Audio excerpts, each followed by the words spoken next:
if you get caught in back here, if we end up on the underhook side, so look how his arm's under my arm here, it's really easy to take advantage of this space and shoulder run out here. We've done this a million times. If he's doing a good job here, he's going to have his head wedged in, and almost like, sorry to do this to you, Ash, almost like he's kissing my neck. But he'll be tucked in here, right? So this is how, so he can either put his ear in there, you can put your ear in, exactly, or some people will even put their face in, which is even essentially harder. Like you're just trying to put a wedge between the mat and myself, right? So anytime you come out to this underhook side, if you're the person on the back, make sure you put this head wedge in some fashion. Now, me being the person trying to escape, you have to address the choke arm, right? If you don't address that, you're going to get done. So I always have a primary and a secondary hand. The primary hand is a C grip, pushing at the wristwatch. So it's always here, pushing at the wristwatch. Secondary hand, in the gi, can either grab the material at the tricep and pull down past the choke, or you can put this grip in and hold down low like this, right? So this is your position here. So if Ash were to try and choke me here or creep up into a collar choke, it's somewhat challenging, right? He's grabbing very low because I'm pulling this nice and strong. Now, what I like to do is get rid of his head here. If I just let go of the primary hand, what would be the problem? Yeah, his hand's going to slide up, and now I'm in a choke position essentially, right? So if we go back a step, so as I pull down, I now need to replace my primary with my secondary. Does that make sense? So I slide down. So now when he tries to come up for the choke, it's a little bit difficult. That gives me a chance to pop his head out of the way, and I snake my head toward the mat here. It's very hard for him to recover that space now. And I can almost always bridge, make my hips heavy, and start hitting my shoulder run here. So this is pretty simple stuff, but I still use this religiously every day I train. So if we look at that again, here with Ash. Ash goes to the correct side, because I'm the weirdo and go to the wrong side. I actually do go to the wrong side. So if he's linking his hands, exactly. With your hands here, guys, straight away, primary hand is a C grip at the wristwatch. Secondary hand is curling over, and you're pulling your elbows to your body here and protecting your neck. He's going to have a head wedge in here. The head wedge makes it hard for me to put my shoulders to the mat.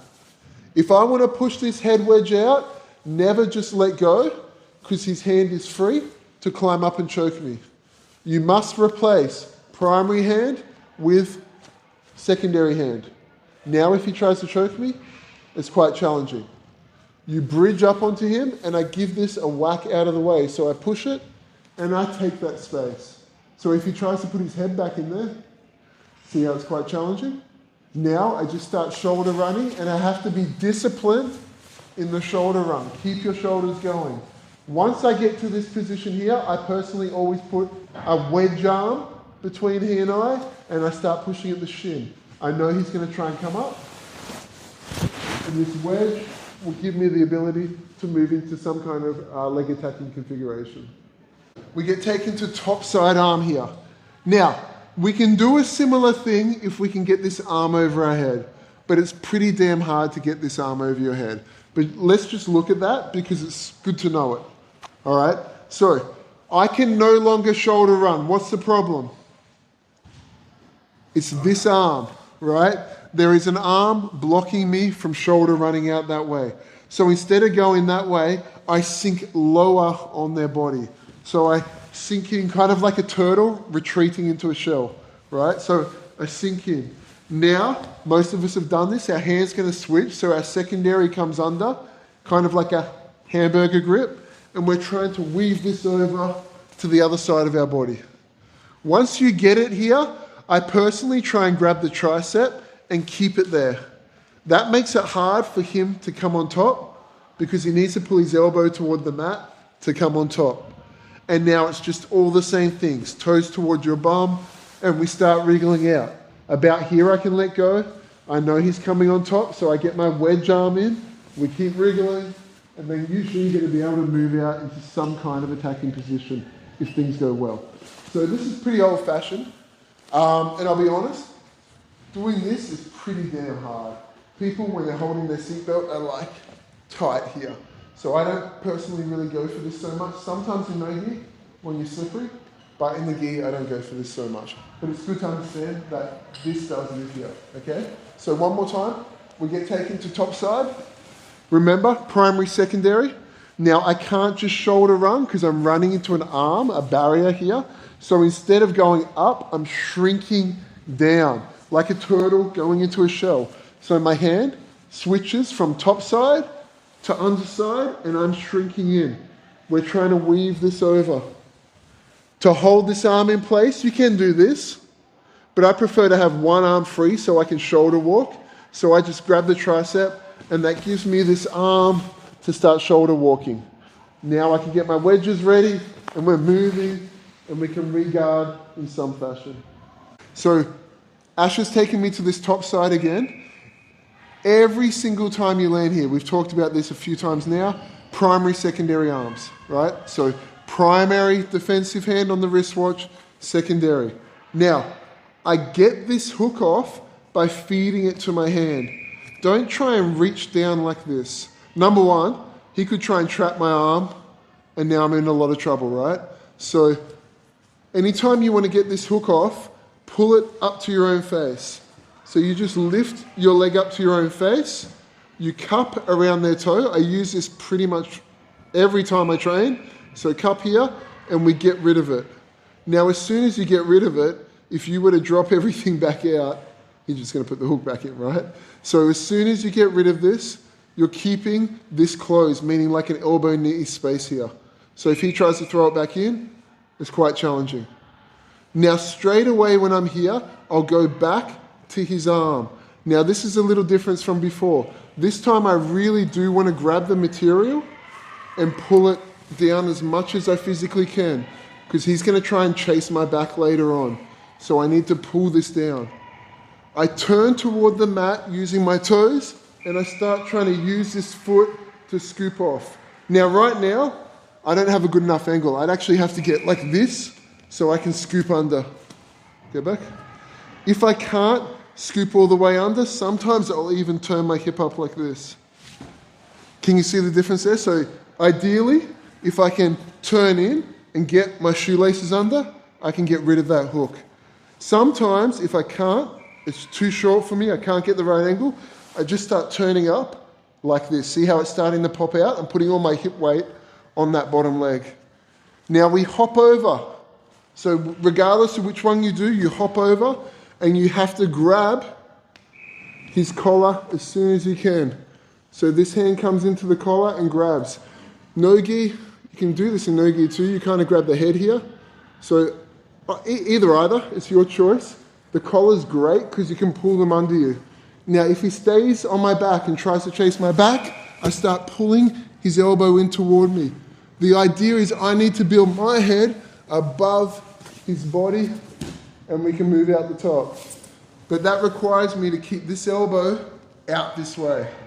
If he can at any time tuck that under his body, he's going to win the race and stay on my back. Does that make sense? So two different ways you can pop out here. So we fall into this side again. We've got our primary and our secondary. We lift, we pull this top hook off. It's just a simple scoop.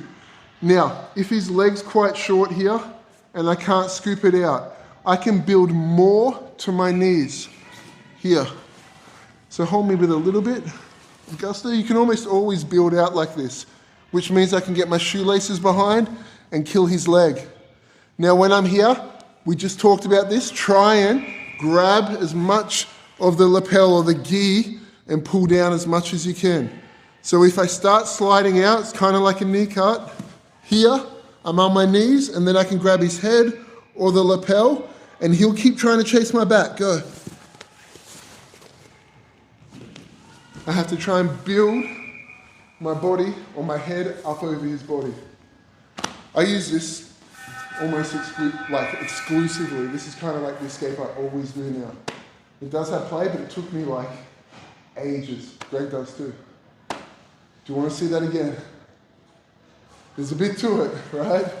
So last time here with Ash. So we've landed on overhook side here. Remember, primary hand, secondary, pulling down. If I scoop this off, I didn't talk about this, make sure your secondary covers your primary, right? You don't want to get choked when you do this. So make sure this hand slides down for a brief moment. Now we lift and we scoop this off. Now look, I can't scoop his leg off. I keep this closed for a brief moment, elbow knee space, so he can't throw his hook back in. And I can either build up onto my knee here and try and get on the back side of it to kill it, which will enable me to knee cut off. Or if I can't scoop it, I can always start turning this toward the sky and start getting heavy out this side. The problem with this one is I have to turn a lot to come back in toward him, right? So it's hard for me to grab here. But say I get out over both, here, you want to grab material. He's going to chase my back. Exactly, keep going. Keep going. And we're trying to get onto the head, right? If we do the traditional one there, I'll go through it real quick with the knee cut.